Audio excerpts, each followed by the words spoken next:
আসসালামু আলাইকুম। ওই সময় ভিডিওটা ওই যে কারেন্ট গেছে দেখে শেষ করতে পারিনি।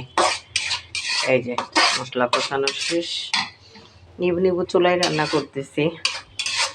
এখন ডাটাগুলা দিয়ে দেবো, ডাটাগুলা দিয়ে একটু ঢেকে দেবো, কষায় নেবো। ডাটাটা সিদ্ধ হলে তারপরে হচ্ছে তার দিয়ে দেবো, শাকগুলা দিয়ে দেবো।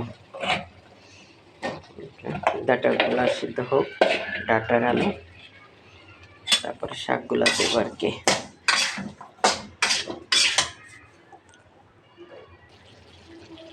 এই যে মশলা কষানো শেষ, আলুটাও মোটামুটিভাবে কষানো হয়ে গেছে। এখন শাকগুলা দিয়ে দেবো, সিদ্ধ হয়ে গেছে যে আলু, এই জন্য ঢাকা দিয়ে রাখছি। এখন শাকগুলা দিয়ে বাকি রান্নাটা শেষ করে ফেলবো। এই যে তরকারি প্রায় রান্না শেষ, এখন নামাই ফেলবো। আমাদের প্রতিদিন বিকালে রান্না করা হয়, রাত্রে রাত্রে রান্না করা হয়। আমাদের ঘরে সকালে রান্না বান্না হয় না, আর সকালে কেউ খায় না, কারণ আমি আর আমার হাজব্যান্ড দুজনে বাসায়, আর কেউ নেই। আমার ছেলের বউ তো বাইরে, ওরা তো আমাদের এখানে থাকে না, বাইরে থাকে।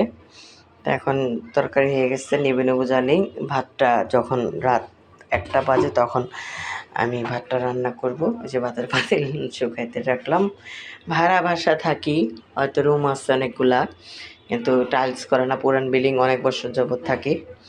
তো আজকে অনেক সময় নষ্ট করলাম। ভালো থাকবেন, সুস্থ থাকবেন। আমি এখনও অনেক অসুস্থ, আমার জন্য দোয়া করবেন। আসসালামু আলাইকুম ওয়া রাহমাতুল্লাহি ওয়া বারাকাতুহু।